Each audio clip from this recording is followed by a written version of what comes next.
Magandang araw mga kaibigan. Bigyan natin ng reaction opinion itong post ng unofficial Ronald Bato de la Rosa solid supporters. Tungkol ito sa standard ni Franz Castro. Bagsak daw, hindi daw pwedeng maging presidente si VP Sara. Okay, ito ang kanyang statement daw. Para sa standard ko, hindi siya, meaning VP Sara, hindi siya dapat maging presidente. Grabe. Hindi umano pasado si Vice President Sara Duterte sa standard ni ACT Teachers Party List Representative Franz Castro para mamuno sa buong bansa. Ayon kay Castro ay dapat mayroong accountability ang isang Pangulo ng Pilipinas na wala umano kay VP Duterte. Pinuna rin ni Castro ang pagmumura ni Duterte sa publiko na hindi maituturing na presidentiable. Dapat yung highest official carries with it yung highest responsibility and accountability. Ngayong second highest official siya, may problema tayo tungkol doon sa accountability. What more? Sa presidente pa ni Castro. Kaya para sa akin, hindi siya qualified. Oh, sabi. Ang taas naman ng standard ni teacher Congresswoman Castro. May nabasa ako sa comments kanina na wala daw siyang lisensyang teacher.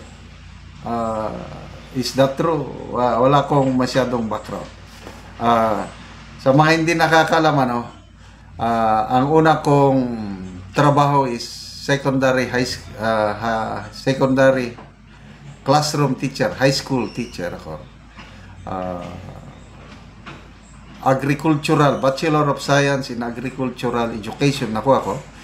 So nakapasar ako sa board exam ng teachers. Kaya may lisensya ako bilang guro. So I don't know kay Teacher Castro kung meron siyang lisensya. Paki-comment naman ko kung totoo ba. Okay.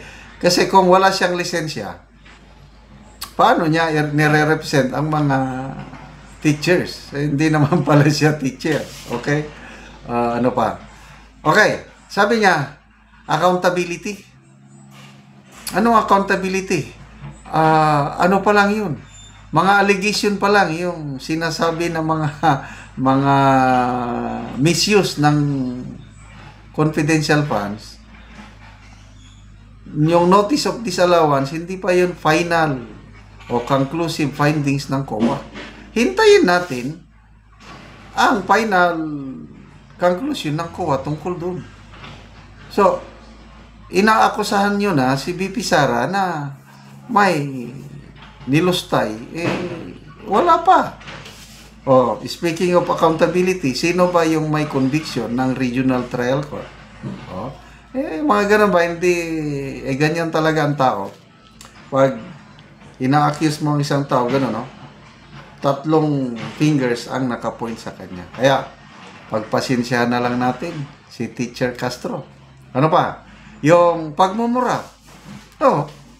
Yes, nagmumura siya paminsan-minsan, mas lalo pa si Tatay Digong.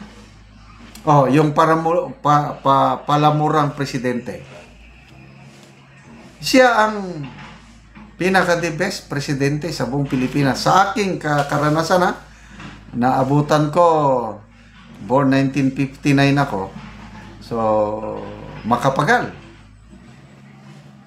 So, from Macapagal to Marcos Senior, I can say it with certainty na ang best president sa aking karanasan is Tatay Digong. Palamura. Ganyan talaga, may kanya-kanyang personality. Nagmumura ka lang, iba yung puso niya. May tapang, may malasakit, mahal niyang bayan. Hindi naman perpekto yung kanya administrasyon, kaya lang naramdaman ng pagbabago. Panahon niya, very proud ka maging Pilipino.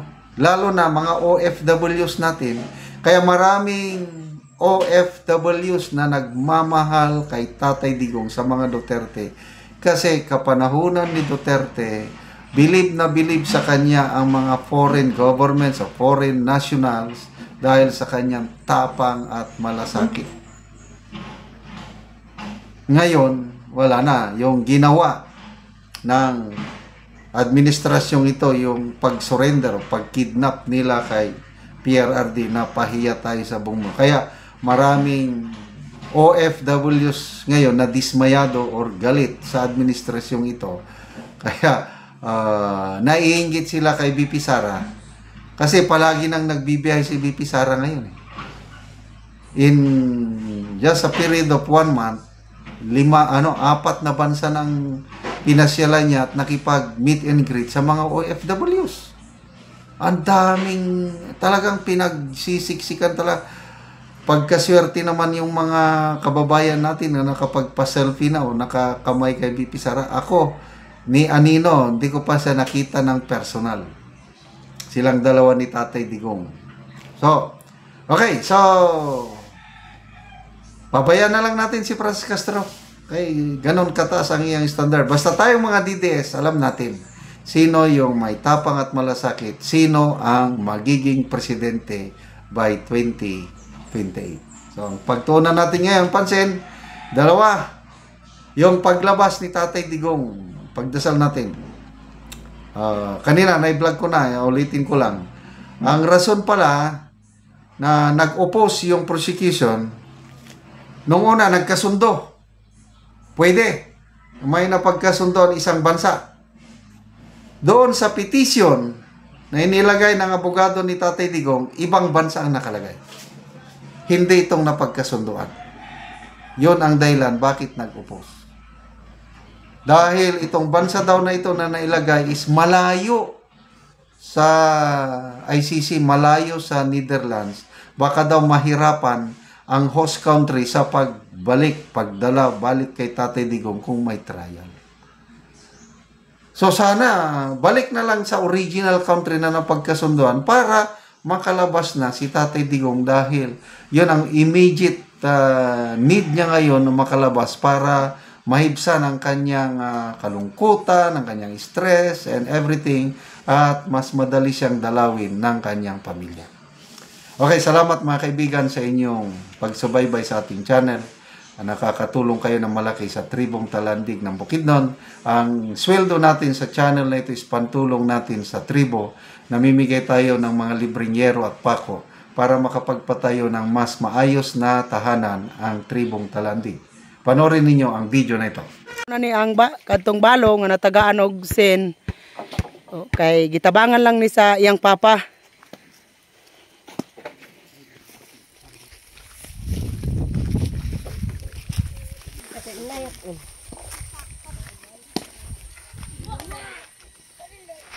Karon mao na ni ang itsura sa payag-payag sa kadtong balo. Nga silupin lang, gisapawan lang gani niya og trapal apan ang trapal murag naghawa na. Muna ni silupin lang in town yang payag-payag. So karon natagaan na gid siya og yero. No.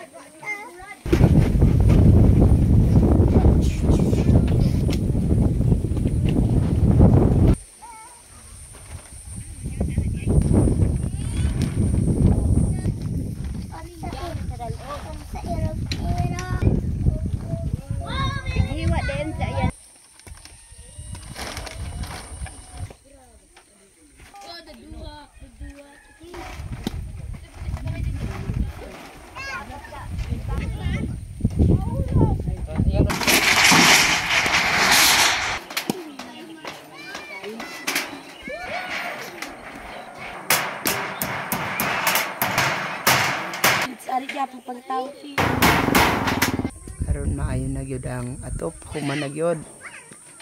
Salamat sa Ginoo, gitagaan ko sa kuan Ginoo. Salamat gid kay kanuoran na akong natukuan. Akong nakakuan intat.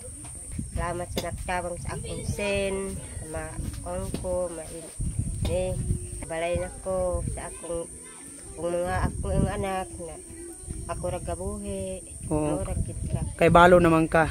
Kabalo ra ko. Ikaw rang gabuhi. Sige, salamat.